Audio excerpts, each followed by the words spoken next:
Okay, all of you mark your attendance. അപ്പൊ നമ്മൾ 9th lesson ആയിരുന്നു പഠിച്ചുകൊണ്ടിരിക്കുന്നത് അല്ലേ? എന്താണ് എന്താ പാഠത്തിന്റെ പേര്? സർവജ്ഞ പീഠം കയറിയ സർവജ്ഞ പീഠം കയറിയ ശ്രീശങ്കരൻ അല്ലേ? അല്ലേ? ഓക്കെ, അന്ന് നമ്മ പഠിച്ചിട്ട് വരെ എല്ലാരും വായിച്ചോ? എന്തൊക്കെയാ നമ്മൾ പറഞ്ഞത്? ശങ്കരാചാര്യ ആരായിരുന്നു എന്ന് പറഞ്ഞു അല്ലെ? എവിടെയാണ് ജനിച്ചത് എന്ന് പറഞ്ഞിട്ടുണ്ടായിരുന്നോ? കാലടി എന്ന ഗ്രാമമാണ്. എവിടെ പോയി?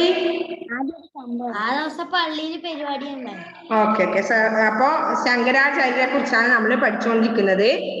നമ്മൾ എന്തൊക്കെ പറഞ്ഞു? കാലടി എന്ന ഗ്രാമം ഒരു സായാഹ്നത്തിൽ ഒരമ്മയും അവരുടെ 8 വയസ്സുള്ള മകനും പെരിയാറ്റിൽ കുളിക്കാൻ ചെന്നു.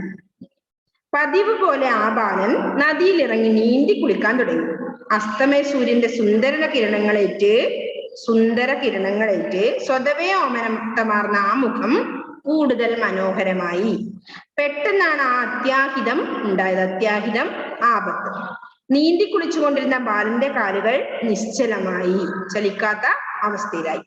അവൻ തിരിഞ്ഞു നോക്കിയപ്പോൾ കണ്ടത് എന്താണ്? കണ്ട കാഴ്ച അതിഭീകരമായിരുന്നു. അവന്റെ പാദങ്ങൾ ഒരു മുതലയുടെ വായിൽ അകപ്പെട്ടിരിക്കുന്നു. ഈർച്ചവാൾ പോലുള്ള അതിന്റെ വായ്ക്കുള്ളിൽ നിന്നും പാദങ്ങൾ വലിച്ചെടുക്കാൻ സാധ്യമല്ല. അതുവരെയാണ് നമ്മൾ പഠിച്ചത് അല്ലെ? അപ്പൊ കാലടി എന്ന സ്ഥലത്താണ് ജനിച്ചത് അല്ലെ ശങ്കരാചാര്യ? അതുകൊണ്ടാണ് കാലടി എന്ന ഗ്രാമം എന്ന് പറഞ്ഞ് തുടങ്ങിയിട്ടുണ്ട് അല്ലെ? ആദ്യം തന്നെ നമ്മൾ പറഞ്ഞു. പിന്നെ എന്താ പറഞ്ഞേ?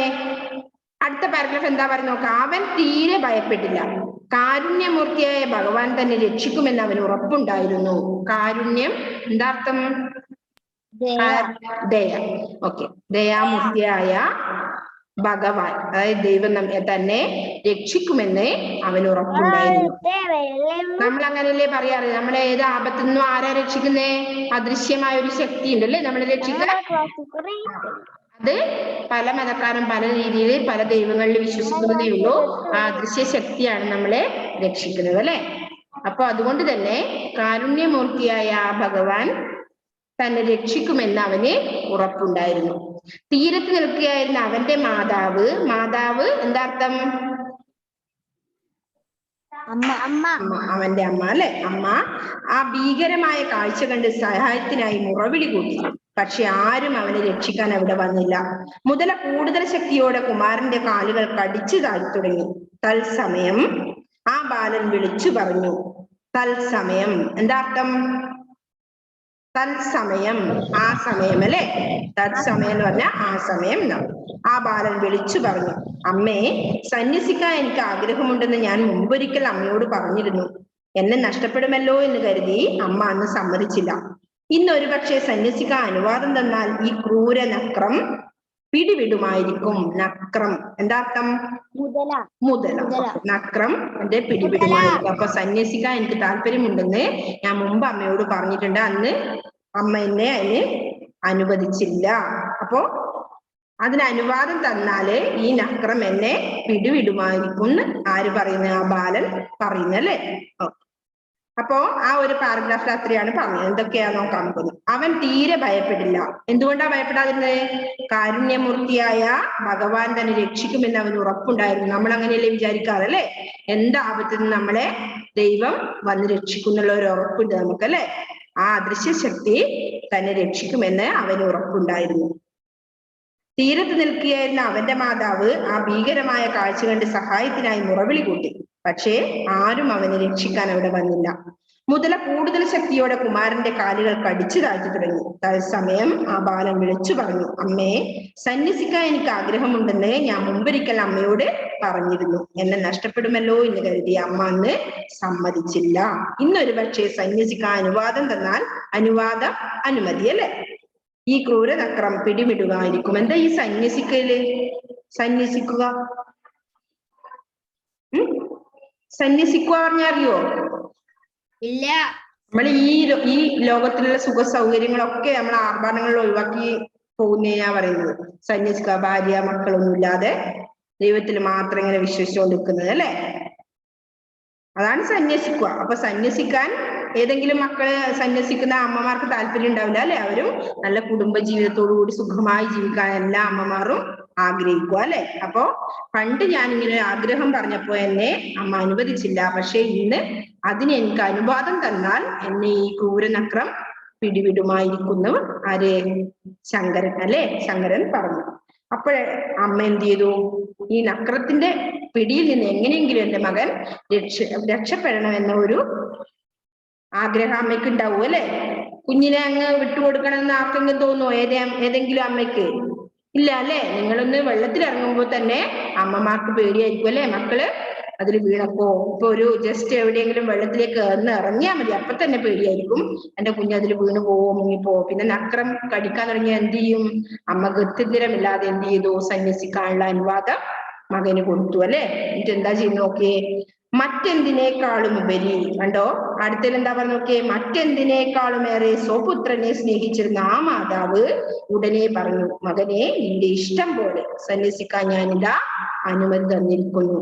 അപ്പൊ മറ്റെന്തിനേക്കാളും ഏറെ അല്ലെ? എന്താ അങ്ങനെ പറഞ്ഞ? ഏറ്റവും ഉപരിയായിട്ട് തന്റെ മക്കളെ തന്നെയാണ് സ്നേഹിക്കുക അല്ലെ അമ്മമാര്? അതാ പറഞ്ഞേ. അപ്പൊ സ്വപുത്രനെ സ്നേഹിച്ചിരുന്ന ആ മാതാവ്. അപ്പൊ നിങ്ങൾ അങ്ങനെ ചെയ്യുന്നുണ്ട്? നിങ്ങൾക്ക് അങ്ങനത്തെ ഒരു വല്ല ബോധം ഉണ്ടോ? മക്കള് അമ്മമാർ എന്തിനാ ജീവിക്കുന്നേ? അവരുടെ മക്കൾക്ക് വേണ്ടിയാണ് അല്ലെ? അച്ഛനും അമ്മയും, അമ്മ മാത്രമല്ല.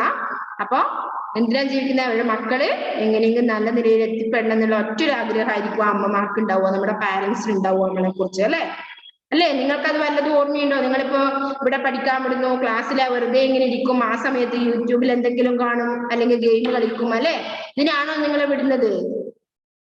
അല്ല അല്ലേ? നിങ്ങളെ പഠിക്കാൻ വിടുന്നതിനും പ്രത്യേക ഉദ്ദേശം ഉണ്ടാവും അമ്മമാർക്ക്. നിങ്ങള് നല്ലൊരു നിലയിൽ എത്തിപ്പെടണം, എന്നിട്ട് വേണം അവര് കണ്ണടയ്ക്കാനായിരിക്കും എല്ലാ അമ്മമാരും അവരെ സഹായിക്കണം എന്നായിരിക്കില്ല.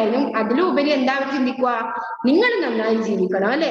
പല അമ്മമാരും പറയുന്നത് ഞാൻ കേട്ടിട്ടുണ്ട്. എന്താന്ന് പറയുന്നത് അറിയോ? എന്റെ മക്കളൊന്ന് നന്നായി കണ്ടാൽ മതി അല്ലെ? അപ്പൊ അവർക്ക് നിങ്ങളെ ഒരുപാട് ഇത് വേണം എന്നല്ല അതിന്റെ ഉദ്ദേശം. നിങ്ങൾ നല്ല രീതിയിൽ ജീവിക്കണം. ചില പാരന്റ്സിനെ തിരിഞ്ഞു നോക്കാത്ത മക്കളുണ്ട് അല്ലെ? വലിയ മക്കളിലൊക്കെ ജോലിയൊക്കെ ആക്കി എല്ലാം കഴിഞ്ഞതിന് ശേഷം അവർക്ക് അവരെ അമ്മയെ അച്ഛനെയും വേണ്ട അല്ലെ? വൃദ്ധസദനങ്ങളിലൊക്കെ കൊണ്ട് തള്ളുന്നവരുണ്ട്. അപ്പോ ഇല്ലേ? ഉണ്ട്. അപ്പോ അവരെന്നാലും മക്കളെ കുറ്റം പറയില്ല. നിങ്ങൾ ശ്രദ്ധിച്ചിട്ടുണ്ടോ? ഏത് അമ്മമാരും മക്കളെ കുറ്റം പറയുന്നുണ്ടാവില്ല. എന്തുകൊണ്ടാ? അവരെ ഹെൽപ്പ് ചെയ്തേക്കും വേണ്ടില്ല. എന്താ ഈ പറയുക? എന്റെ മക്കളവിടെ സുഖമായി കഴിഞ്ഞാൽ മതി പറയൂ അല്ലെ? ഞാൻ പറഞ്ഞ ഒരുപാട് അമ്മമാരുടെ കേട്ടിട്ടുണ്ട് സംസാരം ഇങ്ങനെ അല്ലേ? അവര് വലിയ നിലയിലൊക്കെ ആയിരിക്കും, പക്ഷെ അച്ഛനും അമ്മയൊക്കെ തിരിഞ്ഞു നോക്കുന്നവരുണ്ടാവില്ല ചിലപ്പോ അല്ലെ? എന്നാലും അവരെന്ത് ചെയ്യും? കുറ്റം പറയില്ല. അവിടെ അവനവിടെ സുഖമായി കഴിഞ്ഞോട്ടെ, എനക്കൊന്നും തന്നിട്ടൊന്നും വേണ്ടില്ല പറയും അല്ലെ? അതാണ്. അപ്പൊ അതുകൊണ്ടാണ് അമ്മ ഇവിടെ എന്താ പറഞ്ഞേ? മറ്റെന്തിനേക്കാളും ഏറെ സ്വപുത്രനെ, സ്വപുത്രൻ സ്വന്തം പുത്രൻ അല്ലെ, സ്നേഹിച്ചിരുന്ന ആ മാതാവ് ഉടനെ പറഞ്ഞു, മകനെ നിന്റെ ഇഷ്ടം പോലെ സന്യസിക്കാൻ ഞാനിതാ അനുമതി തന്നിരിക്കുന്നു. അനുവാദം അല്ലെ? അനുവാദം തന്നിരിക്കുന്നു. അപ്പൊ നിങ്ങൾക്ക് ആ ഒരു ബോധം എപ്പോഴും ഉണ്ടാവണം. എന്ത്? തന്റെ അച്ഛനും അമ്മയും തന്നെ പഠിക്കാനും വിടുന്നത് നല്ല കുട്ടികളായി ഞാൻ വളരാനാണ്, ഞാൻ പഠിച്ച് നല്ലൊരു ലെവലിൽ എത്താനാണ് എന്നുള്ള ഒരു ബോധം നിങ്ങൾക്ക് ഉണ്ടാവണം. അപ്പോ ആ ഒരു ഉദ്ദേശം കൊണ്ട് തന്നെയാണ് അവര് വിടുന്നത്. അപ്പൊ നിങ്ങൾ എന്ത് ചെയ്യും? ആ സമയത്ത് ഇങ്ങനെ കളിച്ചു കളയും അല്ലെ? ഓരോ സമയം വിലപ്പെട്ടതാണല്ലേ? നമുക്ക് കുറെ കർത്തവ്യങ്ങളുണ്ട് നമ്മുടെ അച്ഛനും അമ്മയോടും ഒക്കെ. അതൊക്കെ നമ്മൾ തീർത്തു കൊടുക്കണം. അതേ നമ്മൾ നല്ലൊരു ഇതാവുമ്പോ അങ്ങ് ഉപേക്ഷിച്ച് പോവല്ല വേണ്ടത് കേട്ടോ. അപ്പോ ആ നിമിഷം തികച്ചും അത്ഭുതകരമായി ആ മുതല ബാലനെ വിട്ട് വെള്ളത്തിൽ മറഞ്ഞു. ബാലൻ യാതൊരു അപകടവും കൂടാതെ കരയ്ക്ക് കയറി അമ്മയുടെ പാദങ്ങളിൽ നമസ്കരിച്ചു. പാദം എന്താ? പാദം കാലുകള് നമസ്കരിച്ചു. അമ്മ മകനെ എഴുന്നേൽപ്പിച്ച് ആലിംഗനം ചെയ്തു. ആരായിരുന്നു ആ അത്ഭുത ബാലൻ? അതാണ് പിന്നീട് ശങ്കരാചാര്യരായി മാറിയാളല്ലേ? മഹാകവിയും മഹാജ്ഞാനിയുമായിരുന്ന ശ്രീ ശങ്കരാചാര്യൻ അല്ലെ? കാലടി എന്ന സ്ഥലത്ത് ജനിച്ചു. അദ്ദേഹം അദ്വൈതം രണ്ടില്ലാത്ത അതിൽ വിശ്വസിച്ച ആളല്ലേ? അദ്വൈത സിദ്ധാന്തത്തിന് യുക്തിഭദ്രമായ പുനരാവിഷ്കാരം നടത്തിയ ആളല്ലേ? അപ്പൊ ആദിശങ്കരൻ എന്നാണ് എന്നുകൂടി അറിയപ്പെടുന്നു. അപ്പൊ ആ നിമിഷം എന്ത് ചെയ്തു? അപ്പൊ അമ്മ സന്യസിക്കാൻ അനുവാദം നൽകിയ സമയത്ത് ആ നിമിഷം തികച്ചും അത്ഭുതകരമായി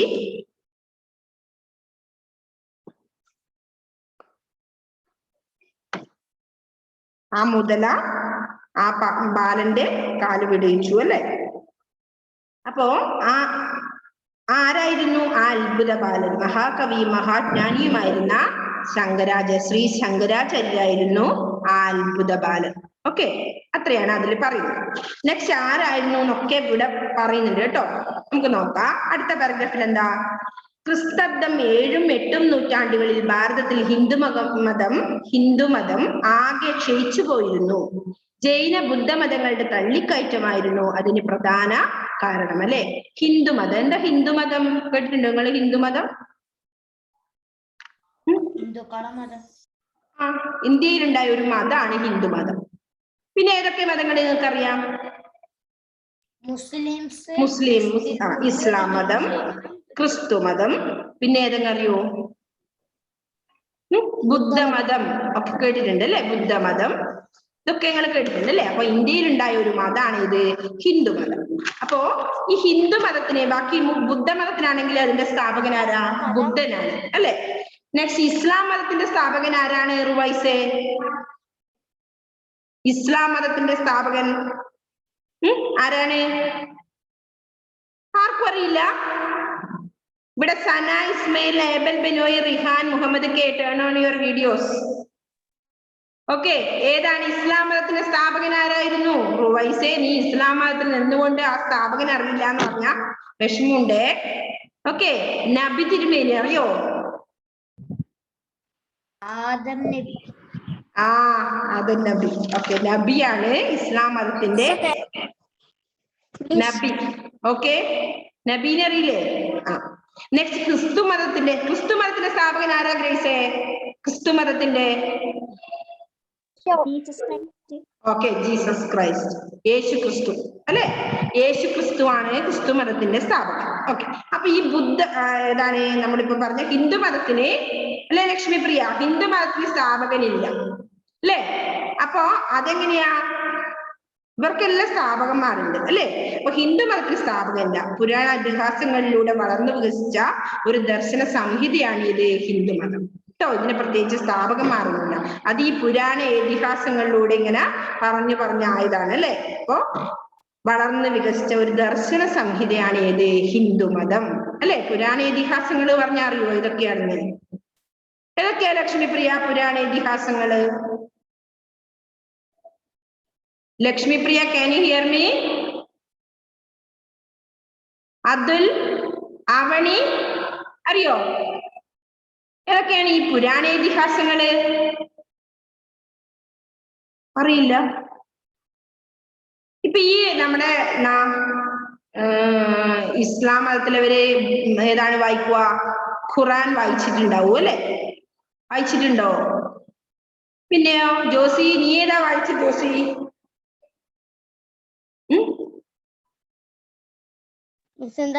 ക്രിസ്തു മതത്തിൽ വിശ്വസിക്കുന്നവര് വായിക്കുന്ന ഏതാ? ബൈബിള് വായിക്കാറുണ്ടോ? കണ്ടിട്ടില്ലേ? അപ്പൊ ഇസ്ലാം മതത്തിൽ വിശ്വസിക്കുന്നവർ എന്ത് വായിച്ചിട്ടുണ്ട്? ഖുറാന്. അപ്പൊ പുരാണ ഇതിഹാസങ്ങളിലൂടെ വന്നതാണെന്ന് പറഞ്ഞത് ഹിന്ദുമതം. അപ്പൊ രാമായണം, മഹാഭാരതം ഇതൊക്കെയാണ് പുരാണ ഇതിഹാസങ്ങൾ അല്ലെ. രാമായണം, മഹാഭാരതം ഇതൊക്കെയാണ്. രാമായണ മഹാഭാരത സീരിയലൊക്കെ കാണാറില്ലേ നിങ്ങള്? അതൊക്കെ അങ്ങനത്തെ ഉള്ളതാണ് കേട്ടോ. അപ്പൊ അതിലൂടെ വളർന്നു വികസിച്ച ദർശന സംഹിതയാണ് ഇത് ഹിന്ദുമതം. അപ്പൊ ഹിന്ദുമതം ക്രിസ്തബ്ദം 7ഉം 8ഉം നൂറ്റാണ്ടുകളിൽ ഭാരതത്തിൽ എന്ത് ചെയ്തു? ഹിന്ദുമതം ക്ഷയിച്ചു പോയിരുന്നു. അതായത് നാശോന്മുഖമായി കൊണ്ടിരിക്കുന്ന ഒരു കാലഘട്ടമായിരുന്നു അന്ന് അല്ലെ. അതായത് ക്രിസ്തബ്ദം 7ഉം 8ഉം നൂറ്റാണ്ടുകൾ. ജൈന ബുദ്ധമതങ്ങളുടെ തള്ളിക്കയറ്റമായിരുന്നു അതിന് പ്രധാന കാരണം അല്ലെ. ജൈന ബുദ്ധമതങ്ങളുടെ തള്ളിക്കയറ്റം എന്ന് പറഞ്ഞാൽ അതിനായിരുന്നു അന്ന് പ്രാധാന്യം കൂടുതൽ അല്ലെ. ഹിന്ദുമതം നാശോന്മുഖമായി കൊണ്ടിരിക്കുന്ന കാലത്താണ് ശങ്കരാചാര്യരുടെ ജനനം. അത് AD 788 ആയിരുന്നു എന്നാണ് ചരിത്രകാരന്മാരുടെ നിഗമനം. അപ്പോ അണ്ടർലൈൻ ചെയ്യണ മക്കളെ, പ്രധാനപ്പെട്ട പോയിന്റ്സ് വരുന്നുണ്ട്. ശങ്കരാചാര്യരുടെ ജനനം എപ്പോഴാണെന്നുള്ളത് അത് AD 788 ആയിരുന്നു എന്നാണ് ചരിത്രകാരന്മാരുടെ നിഗമനം. എവിടെയായിരുന്നു എന്നാണ് പറഞ്ഞത്. കാലടിയിൽ കൽപ്പള്ളി ഇല്ലത്ത് ശിവഗുരു എന്ന ബ്രാഹ്മണനായിരുന്നു ശങ്കരന്റെ പിതാവ്. കാലടിയിലാണ് ജനനസ്ഥലം. കൽപ്പള്ളി ഇല്ലത്ത് ശിവഗുരു എന്ന ബ്രാഹ്മണനായിരുന്നു ശങ്കരന്റെ പിതാവ്. പിതാവ് ആരാ? പിതാവ് അച്ഛൻ. പിതാവ് അച്ഛൻ എന്നാർത്ത് കേട്ടോ. കാലടിയിൽ കൽപ്പള്ളി ഇല്ലത്ത് ശിവഗുരു എന്ന ബ്രാഹ്മണനായിരുന്നു ശങ്കരന്റെ പിതാവ്. അപ്പൊ ബ്രാഹ്മണൻ എന്ന് പറഞ്ഞ ആരാ? കേട്ടിട്ടുണ്ടോ ബ്രാഹ്മണൻ? ചാതുർവർണ്ണങ്ങൾ കേട്ടിട്ടുണ്ടോ നിങ്ങള്? കേട്ടിട്ടുണ്ട്. ഏതൊക്കെയാണ് 4 ജാതികൾ? ഏതൊക്കെയാണ്? 4 ജാതികളില് മേൽത്തട്ടിലുള്ള വിഭാഗമാണ് ബ്രാഹ്മണൻ. 4 ജാതികളുണ്ട്. ഏതൊക്കെയാ ഈ 4 ജാതികൾ? നിങ്ങൾ കേട്ടിട്ടുണ്ടോ? നിങ്ങൾ സോഷ്യൽ ഇതൊന്നും പഠിച്ചിട്ടില്ലേ? മേൽജാതി, കീഴ്ജാതി. അങ്ങനെയല്ലാതെ ബ്രാഹ്മണർ, ക്ഷത്രിയർ, വൈശ്യർ, ശൂദ്രർ. കേട്ടിട്ടില്ല?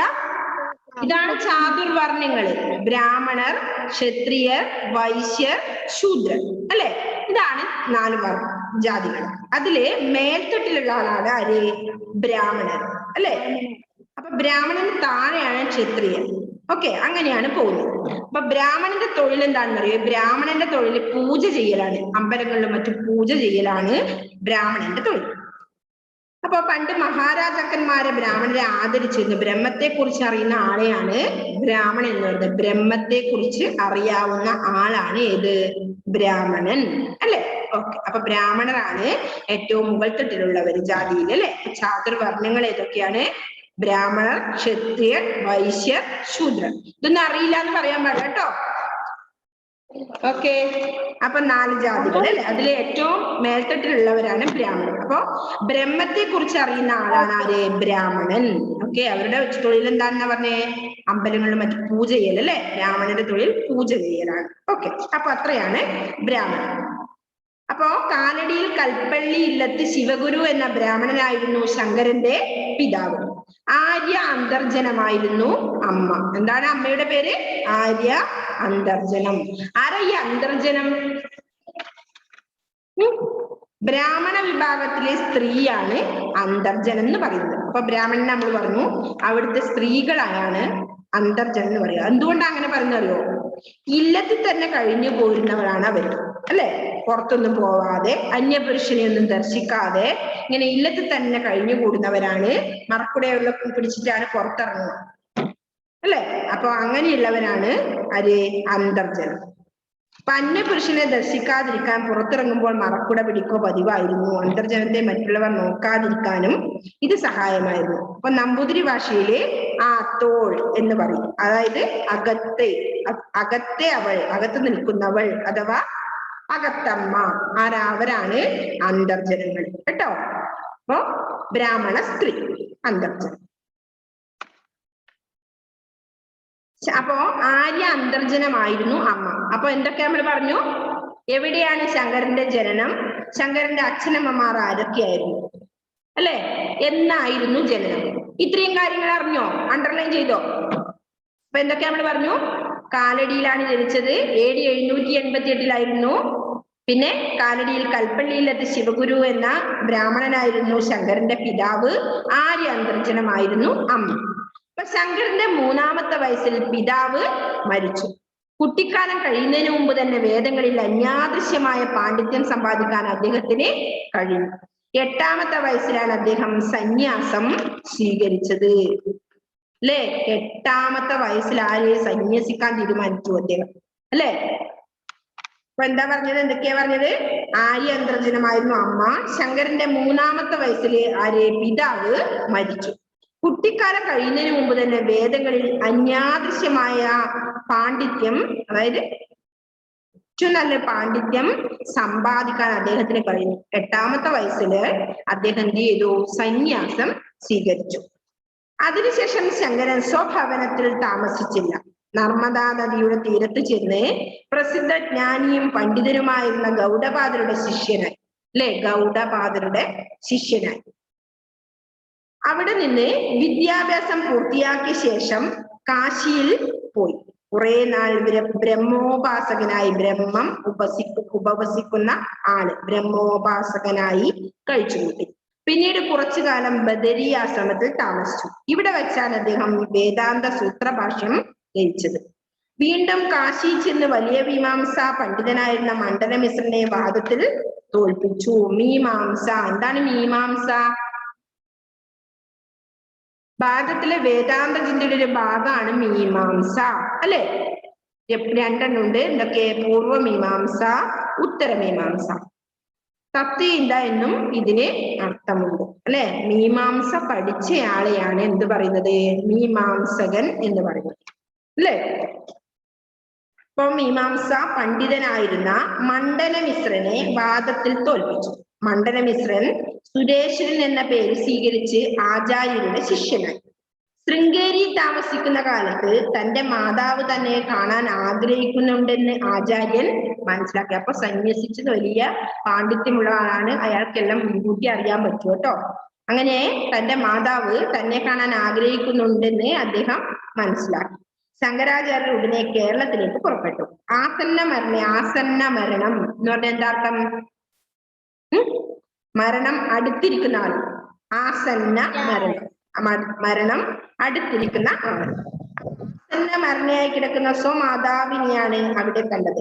പുത്രന്റെ മടിയിൽ തലവെച്ച് ആ മാതാവ് ഇഹലോകവാസം വെടിഞ്ഞു. ഇഹലോകവാസം വെടിയുക പറഞ്ഞതാണ് ഈ ലോകവാസം വെടിഞ്ഞു പറഞ്ഞ എന്താ അർത്ഥം? ഇഹലോകം, ഇഹം ഇവിടെ, ഇവിടുത്തെ ലോകം.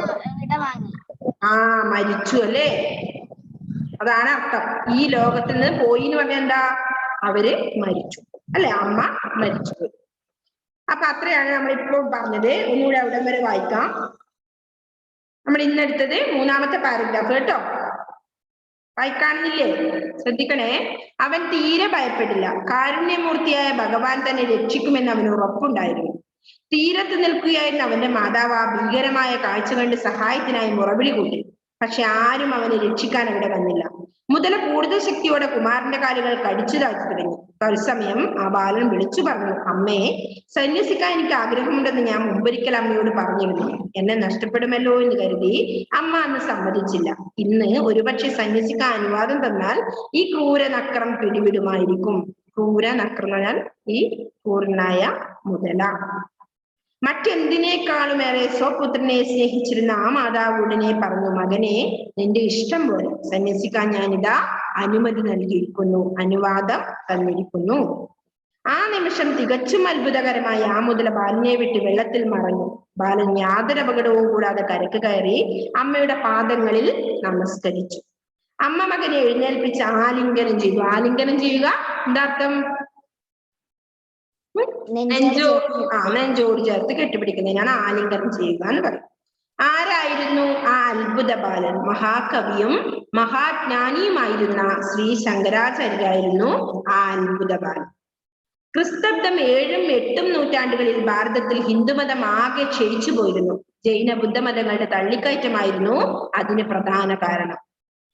ഹിന്ദുമതം നാശോന്മുഖമാവുക പറഞ്ഞ എന്താണ്? നശിച്ചുകൊണ്ടിരിക്കുക കേട്ടോ. നാശോന്മുഖമായി തീരുക പറഞ്ഞാൽ നശിച്ചുകൊണ്ടിരിക്കുക. അപ്പൊ നാശോന്മുഖമായി കൊണ്ടിരിക്കുന്ന കാലത്താണ് ശങ്കരാചാര്യരുടെ ജനനം. അത് AD 788 എന്നാണ് ചരിത്രകാരന്മാരുടെ നിഗമനം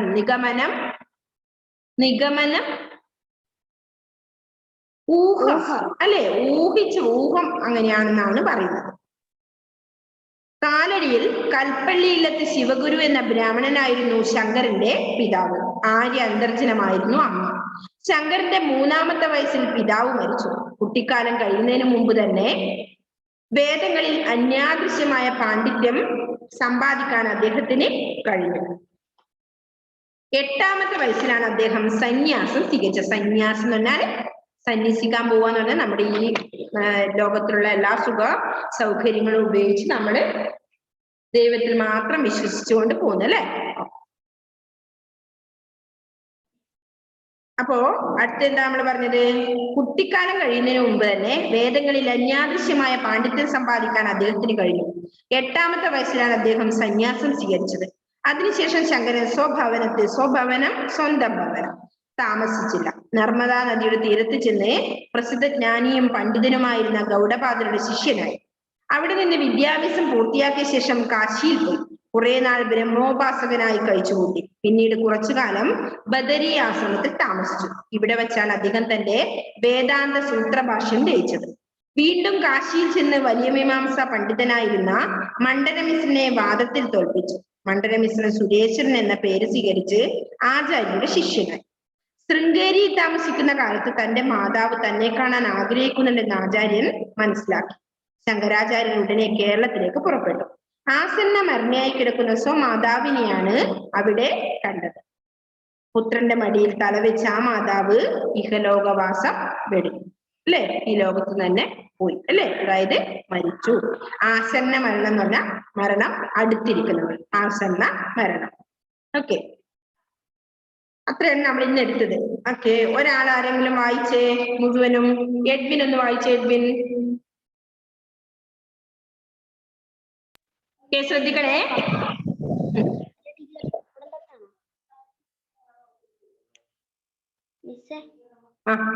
വായിച്ചോ? അല്ല, ആദ്യം മുതലേ.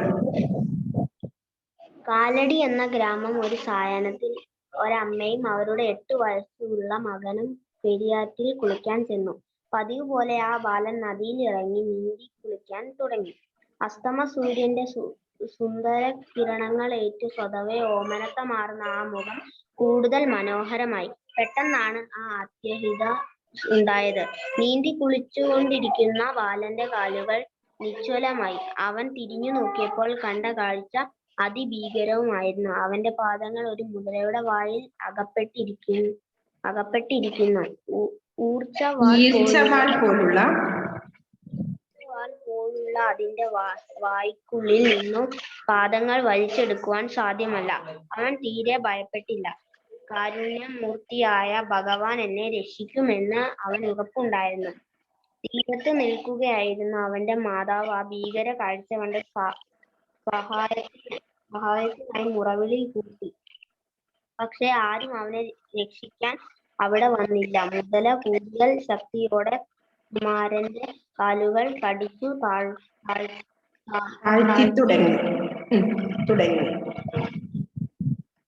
പറഞ്ഞു. അമ്മേ, സന്യസിക്കാൻ ആഗ്രഹമുണ്ടെന്ന് ഞാൻ മുമ്പൊരിക്കൽ അമ്മയോട് പറഞ്ഞിരുന്നു. എന്നെ നഷ്ടപ്പെടുമല്ലോ എന്ന് കരുതി അമ്മ അന്ന് സമ്മതിച്ചില്ല. ഒരു പക്ഷെ സന്യസിക്കാൻ അനുവാദം തന്നാൽ ഈ ക്രൂരനക്രം പിടിവിടുമായിരിക്കും. മറ്റെന്തിനേക്കാളും കുറെ സ്വപുത്രനെ സ്നേഹിച്ചിരുന്ന ആ മാതാവ് ഉടനെ പറഞ്ഞു, മകനെ, നിന്റെ ഇഷ്ടം പോലെ സന്യസിക്കാൻ ഞാനിതാ അനുമതി തന്നിരിക്കുന്നു. തികച്ചും അത്ഭുതകരമായി ആ മുതല ബാലനെ ഇട്ട് വെള്ളത്തിൽ മറന്നു. ബാലൻ യാതൊരു അപകടവും കൂടാതെ കരയ്ക്ക് കയറി. അമ്മ മകനെ എഴുന്നേൽപ്പിച്ച് ആലിംഗനം ചെയ്തു. ആരായിരുന്നു ആ അത്ഭുത ബാലൻ? മഹാകവിയും മഹാജ്ഞാനിയുമായിരുന്നു ഈ ശങ്കരാചാര്യായിരുന്നു ആ അത്ഭുത ബാലൻ. ഓക്കെ മോനെ, നെക്സ്റ്റ് ജോസി.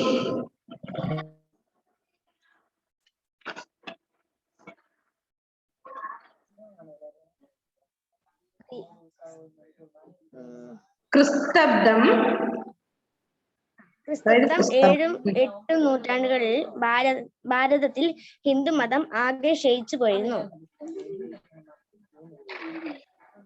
ജൈന ബുദ്ധ മതങ്ങളുടെ തള്ളിക്കയറ്റമായിരുന്നു അതിന് പ്രധാന കാരണം.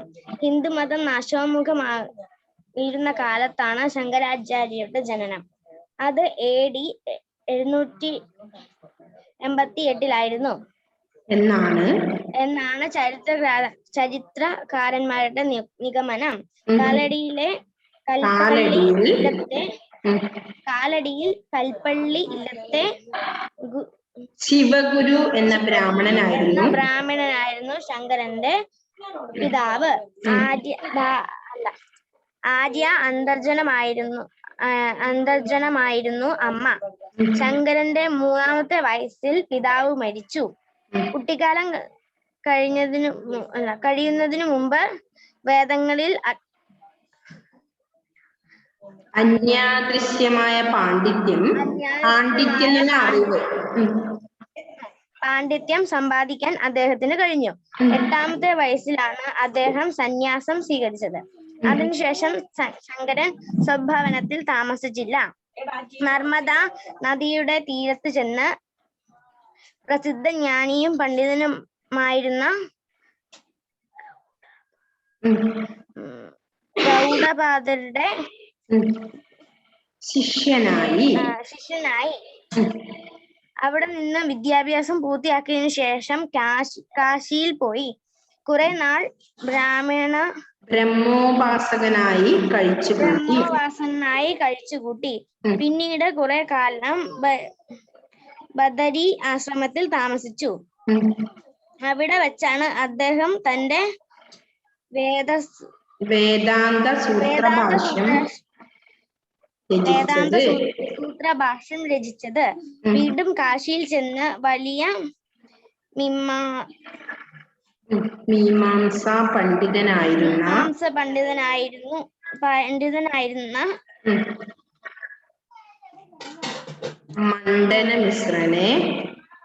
മണ്ഡലമിശ്രനെ വാദത്തിൽ തോൽപ്പിച്ചു. മണ്ഡലമിശ്രൻ സുരേശ്വരൻ എന്ന പേര് സ്വീകരിച്ച് ആചാര്യരുടെ ശിഷ്യനായി.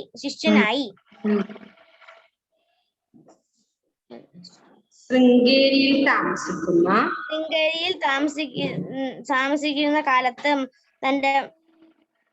തന്റെ മാതാവ് തന്നെ കാണാൻ ആഗ്രഹിക്കുന്നുണ്ടെന്ന് ശങ്കരാചാര്യർ ഉടനെ കേരളത്തിലേക്ക് പുറപ്പെട്ടു. ആസന്ന മരണയായി കിടക്കുന്ന തന്റെ മാതാവിനെയാണ്